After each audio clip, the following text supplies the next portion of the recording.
Bienvenue à vous dans l'antre de l'archiviste bordélique. Aujourd'hui une vidéo de la rubrique Kezako, encore un instrument bizarre qui vient peut-être des fins fonds de l'espace ou de la tête de quelqu'un du siècle dernier. N'hésitez pas à aller vous balader sur la chaîne. Il y a des podcasts radio, il y a des émissions de critiques sur les groupes de rock français, rock progressif je précise, et puis aussi les interviews de personnes qui changent de vie en plein milieu. Voilà, n'hésitez pas, baladez-vous, c'est gratuit. C'est ouvert jour et nuit, 24 heures sur 24. En attendant, je vous laisse avec monsieur Léon Thérémine.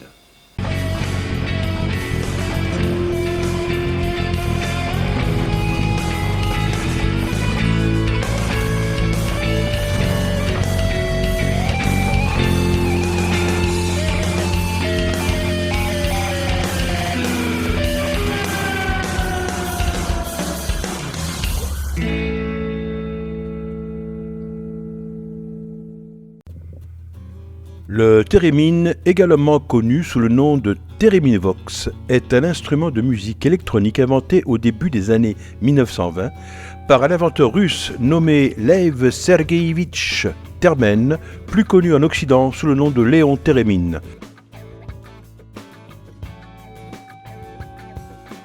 Léon Thérémine a développé le concept du thérémine entre 1919 et 1920 alors qu'il travaillait dans le laboratoire d'électricité de l'Institut de physique et de technologie de Saint-Pétersbourg. En 1920, Thérémine présente son invention au public pour la première fois. Il a captivé l'auditoire par cet instrument qui produisait de la musique sans être physiquement touché. En 1922, Thérémine a donné une démonstration de l'instrument à Vladimir Lénine. Lénine a été tellement impressionné qu'il a commandé des thérémines pour être distribués dans toute l'Union soviétique. Après son succès en Russie, Thérémine a voyagé à travers l'Europe au cours des années 20, donnant des démonstrations de son instrument. Arrivé aux États-Unis en 1928, Thérémine déménage et il brevette son invention et la présente à de larges audiences. C'est là qu'il attire l'attention de grandes entreprises comme RCA, qui finira par produire et vendre des thérémines au grand public. Le thérémine ingénieur, Thierry Frenkel, y explique avec clarté le fonctionnement du thérémine. Voilà le début de ses explications. Le thérémine ressemble à une boîte magique incompréhensible. Pourtant, son fonctionnement n'est pas sorcier. Le principe est un dérivé de celui de la radio. Léon Thérémine a utilisé en effet ce que l'on cherche ordinairement à éliminer, le sifflement d'interférence. Bien qu'on parle toujours des antennes du thérémine, la désignation électrode, comme initialement utilisée par Léon Thérémine, serait plus correcte, car en effet, il n'y a ni émission, ni réception d'ondes électromagnétiques. Un thérémine contient deux petits émetteurs d'ondes radio, que l'on appelle aussi oscillateurs. Les oscillateurs sont le cœur du thérémine. Ils sont composés entre autres d'une bobine et d'un condensateur qui forment ce qu'on appelle un circuit résonateur.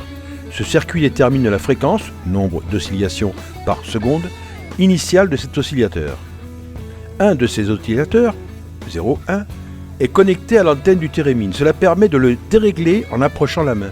En effet, le joueur étant virtuellement relié à la Terre, il crée un circuit avec le thérémine. Entre la main du joueur et l'antenne du thérémine se forme alors un condensateur supplémentaire. Plus la main approche de l'antenne, plus la capacité, la quantité de charge électrique stockée, de ce condensateur augmente. Plus la capacité électrique supplémentaire augmente, ou plus la main du joueur s'approche, plus la fréquence de l'oscillateur diminue. Par effet hétérodyne, c'est la détection de la différence entre l'oscillateur 0,1 et 0,2. Plus la main du joueur s'approche, plus la fréquence de notes entendues augmente. L'instrument consiste généralement en une boîte avec deux antennes. L'une est une antenne droite, verticale, qui contrôle la hauteur, et l'autre est une boucle horizontale qui contrôle le volume.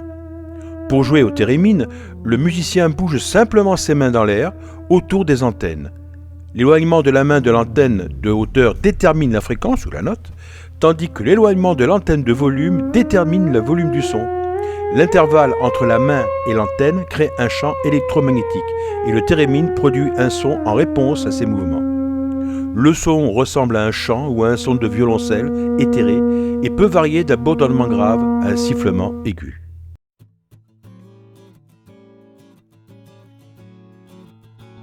Après la Seconde Guerre mondiale, l'intérêt pour le thérémine diminue, mais il connaît une résurgence dans les années 1960 avec le mouvement de musique électronique et plus tard dans les décennies suivantes avec des musiciens du rock progressif et expérimental qui l'adoptent. Léon Thérémine est retourné en Union soviétique dans les années 1930, a continué à travailler sur diverses inventions jusqu'à son décès en 1993. L'instrument qu'il a créé reste l'un des exemples les plus fascinants de la fusion de la science et de la musique.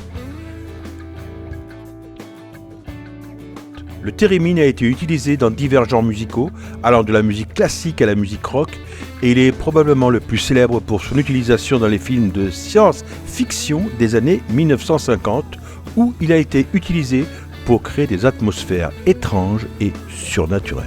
Spellbound 1945, l'un des premiers et des plus célèbres exemples est la bande originale de ce film composé par Miklos Rozsa. La musique a joué un rôle crucial pour intensifier l'atmosphère mystérieuse du film.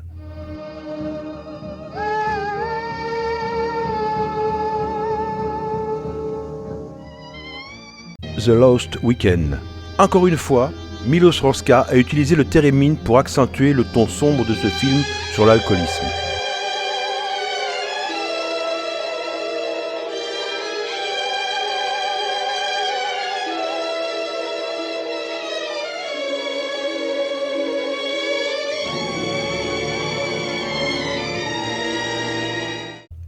Le jour où la Terre s'arrêta, 1951.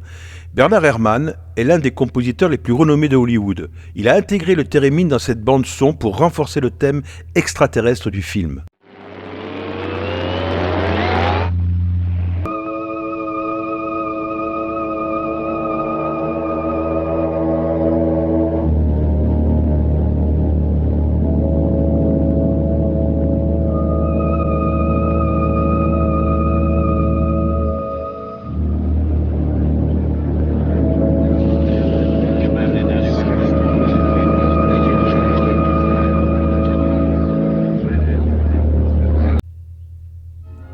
La chose d'un autre monde, 1951. Ce film de science-fiction a également utilisé le thérémine pour renforcer l'ambiance extraterrestre.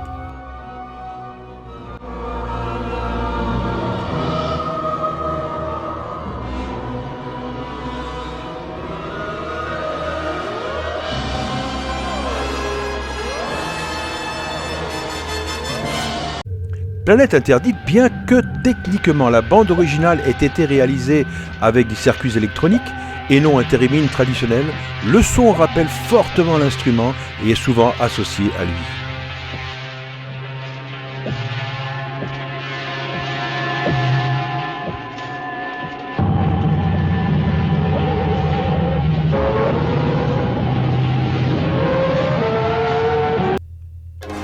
Ed Wood, en 1994, Howard Shore a incorporé le thérémine dans la bande originale pour évoquer les anciens films de science-fiction que le réalisateur Ed Wood aimait produire.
Il est important de noter que bien que le thérémine soit associé à de nombreux films de science-fiction classiques, tous les sons éthérés ou extraterrestres dans les films ne sont pas produits par un thérémine.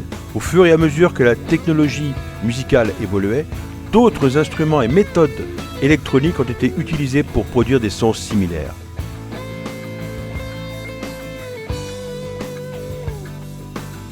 Les musiciens expérimentaux ont souvent été attirés par le thérémine en raison de son son unique et de sa méthode de jeu inhabituelle. Il a été utilisé pour des compositions avant-gardistes pour jouer des textures sonores éthérées ou étranges.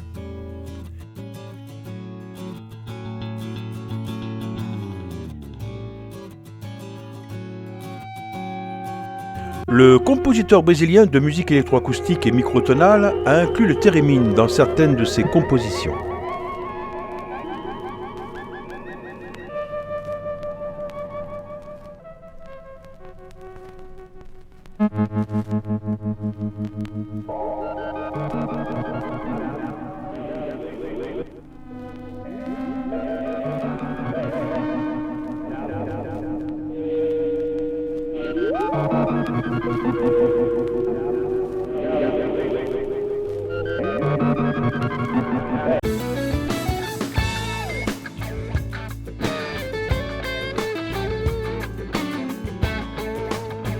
Même s'il n'est pas strictement un compositeur contemporain, il est important de mentionner Gringer, car il a été l'un des premiers compositeurs à intégrer le thérémine dans ses œuvres, en particulier dans Free Music, bien que pour cela il ait utilisé une version modifiée appelée Theremin Cello.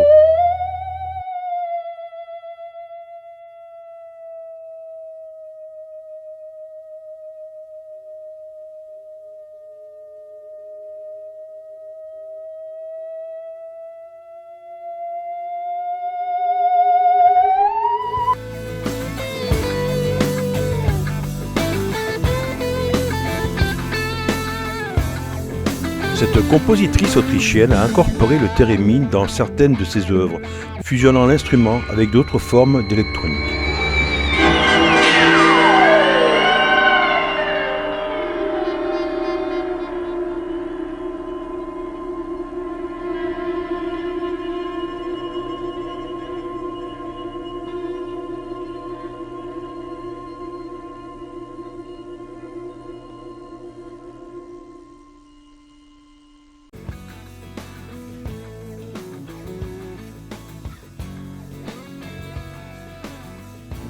Bien qu'elle soit principalement connue comme l'une des principales interprètes de thérémine, Kavina a également composé pour l'instrument.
Une virtuose du thérémine, a grandement contribué à populariser l'instrument.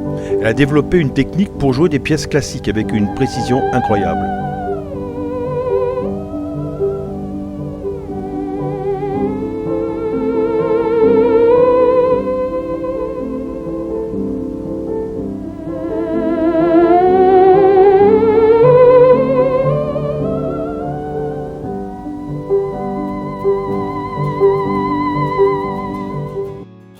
Carolina Eyck est l'une des joueuses de thérémine les plus renommées au monde. Née en 1987 à Leipzig, en Allemagne, elle a commencé à jouer du thérémine à un jeune âge et il est rapidement devenu pour elle l'une des interprètes les plus recherchées pour cet instrument. Formation précoce, Carola a commencé à étudier le thérémine à l'âge de 7 ans et a donné son premier concert solo à l'âge de 9. Elle a été formée par Lydia Carbina, elle-même une joueuse de thérémine renommée et une élève directe de Léon Thérémine, l'inventeur de l'instrument. Méthodologie, en 2006, Carola a publié The Art of Playing the Theremin, un tutoriel complet pour l'instrument. Elle a joué avec de nombreux orchestres et ensembles dans le monde entier, notamment en tant que soliste. Elle a également collaboré avec divers compositeurs contemporains qui ont écrit des pièces spécifiquement pour elle. Lorsque vous touchez l'antenne, vous obtenez la note la plus aiguë. Pour accorder le thérémine, il faut régler le bouton pitch de l'instrument. Vous changez le champ électromagnétique afin d'avoir la note la plus grave possible juste derrière votre corps. Avec ma technique de 8 positions de doigts, je peux jouer une gamme sans bouger mon bras en utilisant seulement ma main et mes doigts.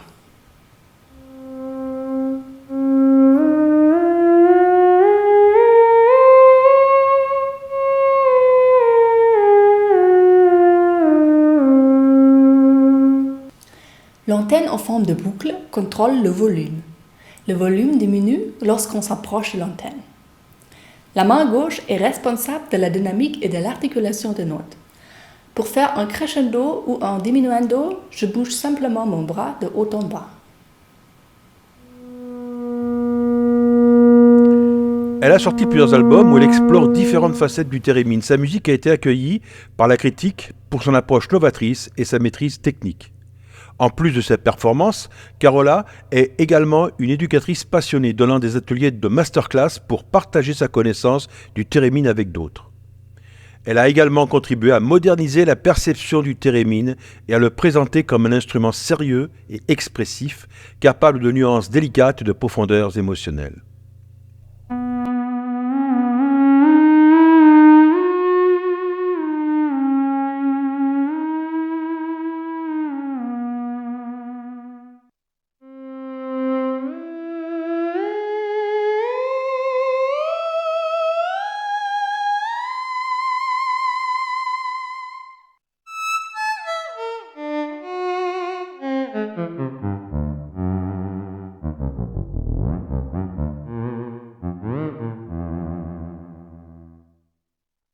Il y a des effets vraiment cool que l'on peut faire seulement au thérémine.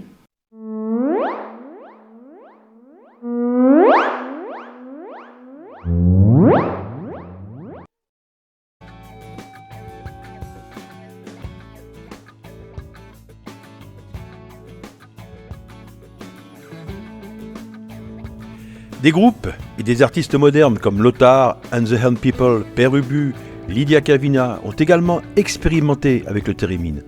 Plus récemment, des groupes comme Radiohead et Led Zeppelin ont également utilisé dans certaines de leurs chansons. Même s'il reste un instrument de niche, le thérémine était un jalon important dans l'histoire de la musique électronique et du rock progressif. Il a laissé une empreinte indélébile dans la culture populaire.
Jimmy Page a occasionnellement utilisé le theremin dans ses solos de guitare.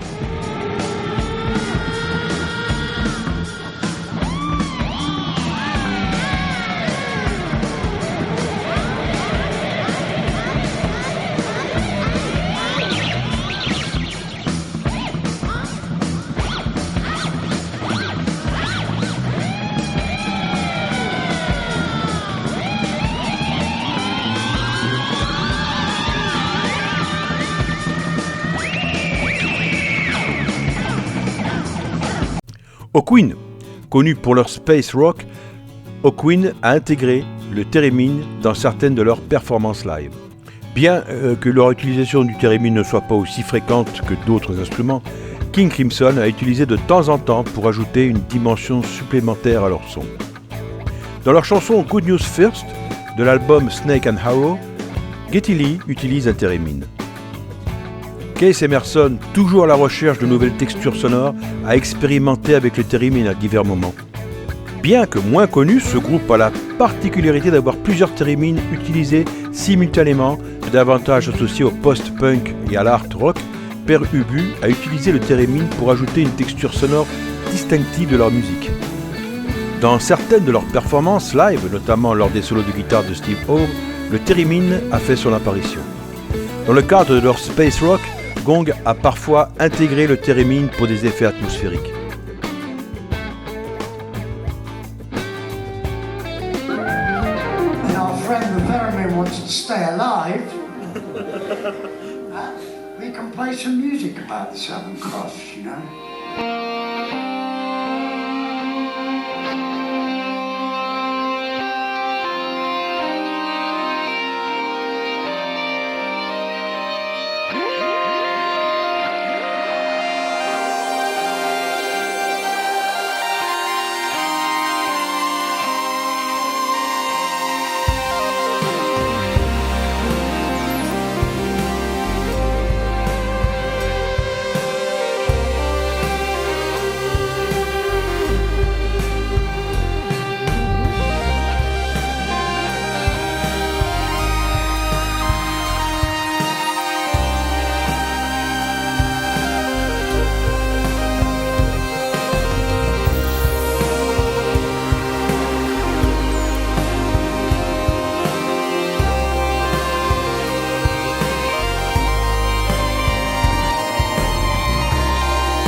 Au fil des ans, le theremin a inspiré la création d'autres instruments électroniques et est reconnu pour sa sonorité distinctive.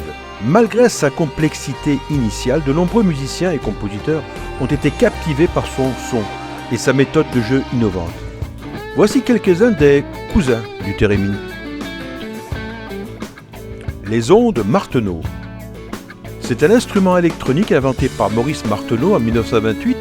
Tout comme le theremin, il produit des sons électroniques, mais il est généralement joué à l'aide d'un clavier ou d'un ruban.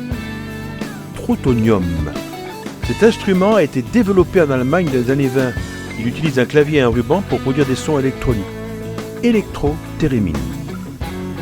C'est en réalité un instrument assez différent du theremin traditionnel. Plutôt que d'utiliser des antennes, l'électro-theremin est joué en tournant un bouton pour produire des sons. Ribbon contrôleur. C'est un type de contrôleur qui utilise un ruban pour envoyer des signaux à un synthétiseur. Le son produit dépend du point où le ruban est touché. Laser harpe. Un instrument qui utilise des faisceaux laser comme cordes. Lorsque ces vaisseaux sont interrompus par les mains du joueur, cela produit un son. Jean-Michel Jarre l'a beaucoup utilisé. Theremini. Une variante moderne du theremin produite par Moog. Il est doté de fonctionnalités supplémentaires dont un synthétiseur intégré.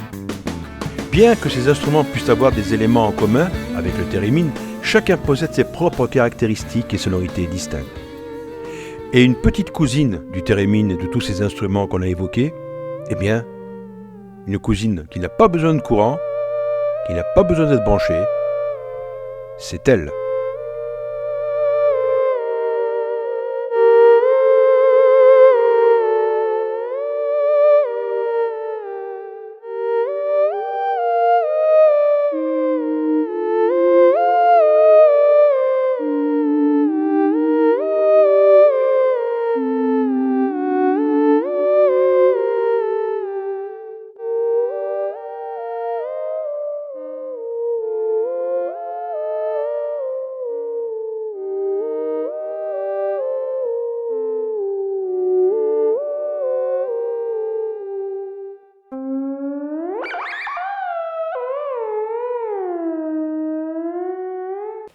Merci d'avoir regardé cette vidéo.